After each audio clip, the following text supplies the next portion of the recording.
अस्सलामुअलैकुम, मैं डॉक्टर मुमताज़ अता एक बार फिर आपको अपने यूट्यूब चैनल डॉक्टर मुमताज़ अता होमियो ब्लॉग्स में वेलकम करते हुए अपने आज के टॉपिक को स्टार्ट कर रही हूँ। दोस्तों, आज हम बात करने जा रहे हैं कान के दर्द पर या ईयर एक पर। सबसे पहले तो मैं ये वाज़ेह कर दूँ कि कान का दर्द क्यों होता है।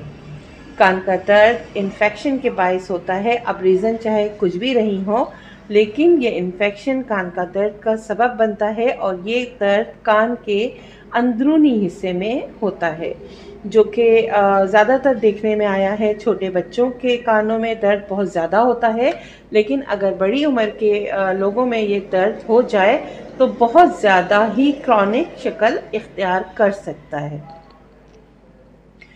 अब हम बात कर लें इटियोलॉजी की या उन वजूहात की कि जिनकी बिना पर कान में दर्द हो सकता है। तो सबसे पहली वजह तो मैंने आपको बताई, कान के अंदरूनी झिल्लियों की सोजिश। अब ये किस वजह से होती है? सबसे पहले तो जैसे मैंने कहा कि कोई भी इन्फेक्शन का बायस बनने वाला जरासीम अगर कान में दाखिल हो जाता है या किसी बैक्टीरिया की सूरत, चाहे वो वायरल हो या जरासीम किसी भी सूरत से अंदर ज़ख़म की में ज़ख़म हो, फोड़ा हो, फुंसी हो, उसकी वजह से सोजिश हो गई हो तो कान का दर्द ज़रूर हो सकता है। इसके अलावा अगर कान में कोई चीज़ फंस जाए, मीन्स के सोते में कोई मच्छर चला गया, कोई चींटी चली गई, कोई भी चीज़ जो अंदर चली जाए और कान की झिल्लियों के वरम का बायस बन जाए तो भी कान का दर्द हो सकता है। एक और रीज़न है गंदे पानी से नहाना या गंदे पानी के तालाब, जोहर या अगर स्विमिंग पूल के पानी में कोई वायरस या बैक्टीरिया पाए जा रहे हैं जो कि कान के अंदर चले जाते हैं पानी के साथ, तो ये भी कान की सोजिश पैदा करने का सबब बनते हैं और कान का दर्द हो सकता है। इसी तरह से अगर जैसे छोटे नौमौलूद बच्चे होते हैं, बाज़ औक़ात वो वॉमिट कर देते हैं दूध की, या वो जो मिल्क वो पी रहे होते हैं वो किसी भी तरीक़े से उसका एक ड्रॉप या पानी का कतरा अगर कान में चला जाता है तो भी ये कान में इन्फेक्शन का सबब बन जाता है। अब बात कर ली जाए ईयर एक के साइन एंड सिम्टम्स की, जो कि इन्फेक्शन की बायस बनते हैं। इन्फेक्शन के स्टार्ट में कान में खारिश फील करता है पेशेंट, जो कि आहिस्ता आहिस्ता बढ़कर दर्द की शक्ल इख्तियार कर लेती है और जैसे जैसे दर्द बढ़ता जाता है तो उसकी शिद्दत से कान की आउटर साइड पे और इनर लेयर्स पे भी सुर्खी नमूदार हो जाती है, जो कि वाज़े तौर पे देखने में आती है। और अगर हम उसे टच करना चाहें, जब टच करेंगे तो हमें उसमें हरारत भी फील होती है। अच्छा, इसी तकलीफ़ की वजह से पेशेंट को बुखार भी हो जाता है और बुखार की शिद्दत भी काफ़ी ज़्यादा होती है, क्योंकि कान का इन्फेक्शन अब आहिस्ता आहिस्ता बढ़ रहा होता है। और जैसे जैसे कान की अंदरूनी झिल्लियाँ मुतासिर होती हैं और वरम ज़्यादा आना शुरू हो जाता है तो समात भी कम हो जाती है।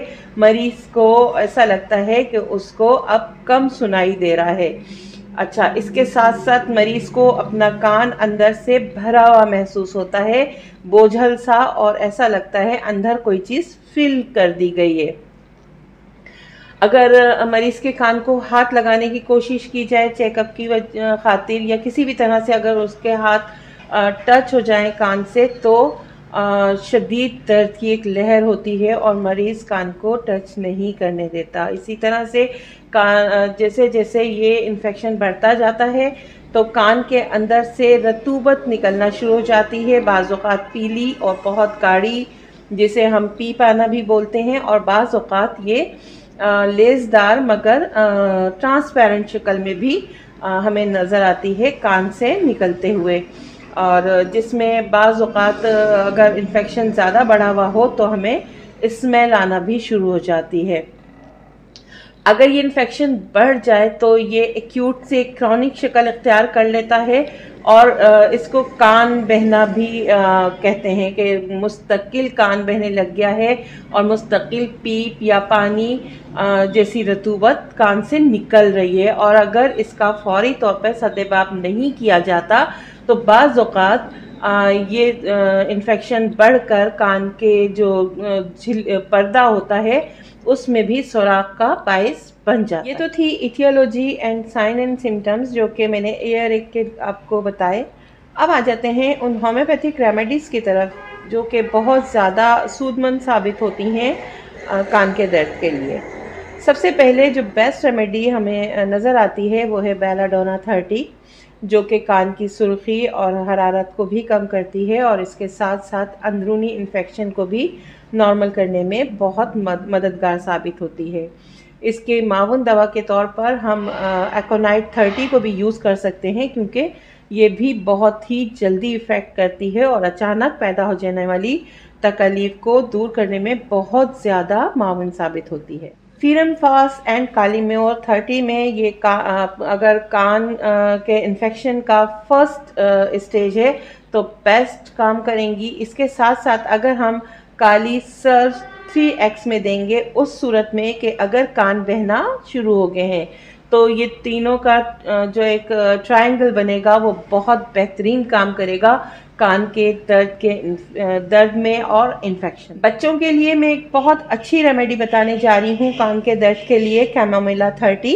अगर बच्चा जो कि कान के दर्द की वजह से बहुत ज़्यादा चिड़चिड़ा हो चुका है और माँ की गोद से उतर नहीं रहा और बहुत ज़्यादा तकलीफ़ में भी फील हो रहा है, तो सबसे बेस्ट रेमेडी कैमोमिला 30 अगर हम देंगे तो बहुत जल्द बच्चा इस तकलीफ़ से निजात हासिल कर। जो मैं ख़ास तौर पर अगर मीज़ल्स यानी खसरा के बाद कान में दर्द या इन्फेक्शन की शिकायत हो जाए, मीन्स को कोई दाना अगर कान में उसके हो गया है, इसकी वजह से इन्फेक्शन हो गया है और मीज़ल्स सही हो गया मगर वो दाना इन्फेक्शन का बायस बन गया है, तो सबसे बेस्ट रेमेडी उस सूरत हाल में भी बहुत अच्छा काम करेगी जबकि कान में से पीला जर्द मवाद बहने लगा हो।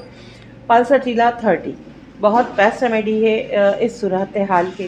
कान के दर्द की वो तमाम तकालीफ जो कि सिर्फ रात को ही नमूदार होती हैं और बहुत तेज़ी से बढ़ती हैं और रात गुजारना मरीज़ के लिए बहुत मुश्किल हो जाता हो, तो इस सूरत हाल में मर्क सॉल्ट 30 बिल्कुल एक्यूरेट काम करेगी। और क्योंकि मर्क सॉल्ट की तमाम अलामात रात में बढ़ती हैं, बेस्ट काम करेगी। और अगर जर्द रंग का या गहरे सब्ज़ रंग का मवाद भी निकलना शुरू हो गया है कान से, तो न सिर्फ ये उसको रफ़ा करेगी बल्कि कान की जो इन्फेक्शन है उसको भी ख़त्म कर देगी। तो फ्रेंड्स, ये थी मेरी आज की व्लॉग जो कि कान के दर्द पर मुहित थी और मैंने कोशिश की कि इसमें साइन, सिम्टम्स, इटियोलॉजी और तमाम होम्योपैथिक इलाज सिम्टम वाइज आपको बता सकूं। उम्मीद है कि बहुत ज़्यादा आप लोगों के लिए इंफॉर्मेटिव साबित हुई होगी। मज़ीद इसी तरह की व्लॉग्स देखने के लिए मेरे चैनल को ज़रूर लाइक कर लीजिएगा, सब्सक्राइब कर लीजिएगा और अपने फैमिली एंड फ्रेंड्स के साथ ज़रूर शेयर कर दीजिएगा। मिलते हैं अपनी नई व्लॉग में, तब तक के लिए दुआओं में याद रखिएगा। अल्लाह हाफिज़।